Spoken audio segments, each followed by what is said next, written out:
1000 രൂപയുടെ 18 മാസ തവണകളും സ്കീം 2-ൽ 2000 രൂപയുടെ 15 മാസ തവണകളുമാണുള്ളത്. ഓരോ മാസവും നറുക്കെടുപ്പ്. വിജയികൾ തുടർന്ന് പണമടയ്ക്കേണ്ടതില്ല. Anupama gold gallery, golden diamond, Edavanna, Thiruvali, Othayi. Kerala സർക്കാർ ന്യൂനപക്ഷ ക്ഷേമ വകുപ്പിന് കീഴിൽ എടവണ്ണ ജാമിയ നദ്വിയയിൽ പ്രവർത്തിക്കുന്ന ന്യൂനപക്ഷ പരിശീലന ഉപകേന്ദ്രത്തിൽ വിവിധ മത്സര പരീക്ഷകൾക്കുള്ള അപേക്ഷ ക്ഷണിച്ചതായി ഭാരവാഹികൾ പറഞ്ഞു. 6 മാസം നീണ്ടുനിൽക്കുന്ന സൌജന്യ PSC പരിശീലന ബാച്ചുകളിലേക്കാണ് അപേക്ഷ ക്ഷണിച്ചത്.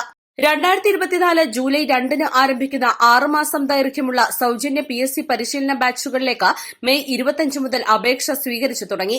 PSC, UPSC, SSC, ബാങ്കിംഗ് തുടങ്ങി മത്സര പരീക്ഷകൾക്ക് തയ്യാറെടുക്കുന്ന 18 വയസ്സ് പൂർത്തിയായ ന്യൂനപക്ഷ വിഭാഗങ്ങൾക്ക് അപേക്ഷിക്കാം. ഉദ്യോഗാർത്ഥികളുടെ സൌകര്യമനുസരിച്ച് ഒഴിവു ദിവസങ്ങളിലായാണ് ക്ലാസുകൾ നടക്കുന്നത്. താൽപര്യമുള്ളവർ SSLC certificate copy, Aadhaar card copy, 2 passport size photo എന്നിവ സഹിതം ഓഫീസിൽ നേരിട്ട് അപേക്ഷിക്കണം. അപേക്ഷ സ്വീകരിക്കുന്ന അവസാന തീയതി 2024 ജൂൺ 20 വൈകിട്ട് 4 മണിവരെ. കൂടുതൽ വിവരങ്ങൾക്ക് 9846719552 എന്ന നമ്പറിൽ ബന്ധപ്പെടണമെന്നും ഭാരവാഹികൾ പറഞ്ഞു. Coordinator Abdul Aziz Madani, women's Arabic college principal Abdurahman Farooqi, Amjad Ameen Solahi എന്നിവർ സംസാരിച്ചു. East Live, Edavanna.